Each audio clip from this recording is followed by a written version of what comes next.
Bismillahirrahmanirrahim.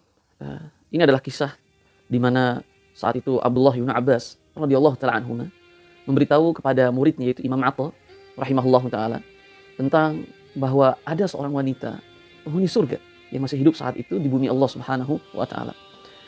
Imam Atha rahimahullahu taala berkata, "Telah datang kepadaku guruku yaitu Abdullah bin Abbas radhiyallahu taala anhuma dan beliau berkata, 'Wahai Atha, maukah aku tunjukkan kepadamu seorang wanita ahli surga?' Qala bala." Kemudian Imam Atha berkata, "Ya, tentu saja." Gitu. Hadis ini diriwayatkan oleh Imam Bukhari dan Imam Muslim. Hadis ini hadis sahih. Kisah ini kisah sahih. Kemudian kata Abdullah bin Abbas, "Maka lihatlah wanita yang berkulit hitam itu, wahai Atha." Gitu. Kemudian Imam Atha pun melihat pada wanita itu, apa istimewanya? Gitu. Maksudnya apa amal istimewanya yang dia lakukan, wahai Ibn Abbas, sehingga ia termasuk orang yang sudah dijamin surga oleh Rasulullah sallallahu alaihi wasallam. Nah, kemudian Abdullah bin Abbas mulai bercerita, "Wahai Atha, saat itu kami sedang bersama Rasul sallallahu alaihi wasallam. Kemudian wanita itu datang kepada Rasul sallallahu alaihi wasallam dan berkata, 'Ya Rasulullah, inni usra.' Ya Rasulullah, sungguhnya aku ini kena penyakit usra, sara, asabani sara. As-sara itu ada yang mengatakan banyak kesurupan gitu. Atau yang kedua, as-sara itu penyakit ayan, penyakit ayan. Sungguhnya aku kena penyakit sara ya Rasulullah gitu. Maka tolonglah doakan aku kepada Allah Subhanahu wa taala agar Allah menyembuhkan penyakitku." Itu kata wanita tersebut itu. Datang kepada Rasul sallallahu alaihi wasallam agar Rasul berdoa kepada Allah untuk menyembuhkan penyakitnya. Dan kita tahu doa Rasul sallallahu alaihi wasallam itu adalah mustajab. Doa Rasul adalah mustajab. Jika Rasul berdoa untuk kesembuhan wanita ini, maka akan sembuh.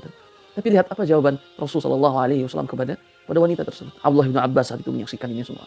Rasul sallallahu alaihi wasallam berkata, menjawab, "Wahai ibu, in syi'ti sabarti falakil jannah, wa in syi'ti ad'u Allah azza wa jalla an yu'afiyaka."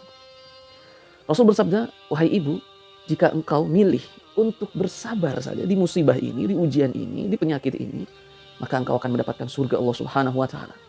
Tapi jika engkau mau, engkau lebih memilih agar aku berdoa kepada Allah untuk kesembuhanmu, maka aku akan lakukan itu." Kemudian apa jawab sang ibu?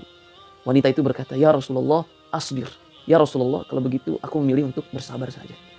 Subhanallah. Tapi apa lanjutannya gitu teman-teman. Kemudian wanita itu berkata, "Ya Rasulullah, akan tapi kalau penyakit ayanku atau kesurupanku ini datang gitu, ini atakasyaf, maka auratku pasti tersingkap ya Rasulullah.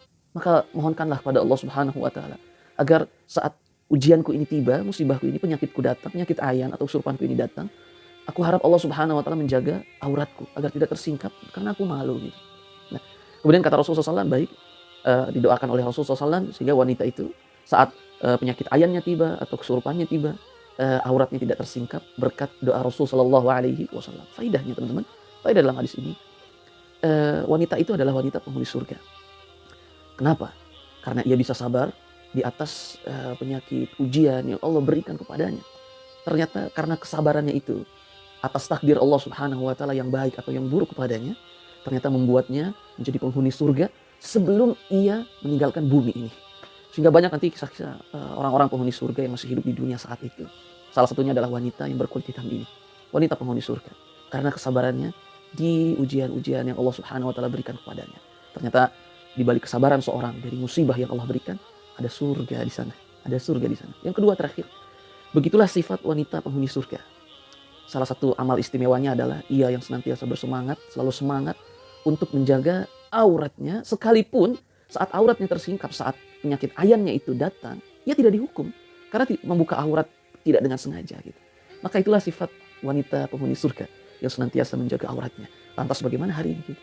Di luar sana banyak sekali yang tidak mementingkan auratnya, membuka auratnya dan seterusnya. Padahal dengan ia menutup auratnya, Allah Subhanahu wa taala siapkan surga untuknya. Faidah terakhir teman-teman dari kisah ini adalah tentang belum tentu orang yang fisiknya mungkin tidak lebih indah dari kita, lantas ia menjadi orang yang buruk, lebih jelek dari kita dan seterusnya. Bisa jadi orang yang selama ini kita remehkan, ternyata ia lebih baik dari kita semua di dunia dan di akhirat. Maka janganlah mudah mencela orang lain, janganlah mudah membuli orang lain, gitu. Janganlah mudah mengklaim bahwa kita lebih baik dari orang lain. Belum tentu. Kalaulah Imam Atha saat itu tidak diberitahu oleh Abdullah bin Abbas tentang kemuliaan wanita itu, maka mungkin Imam Atha tidak tahu tentang keistimewaan wanita surga ini yang masih hidup dalam dunia. Maka jangan cepat-cepat, jangan buru-buru menilai orang dengan secara fisiknya saja. Apalagi kalau sampai harus menghina fisiknya, membuli dan seterusnya, cuma karena mereka tidak lebih indah dari kita.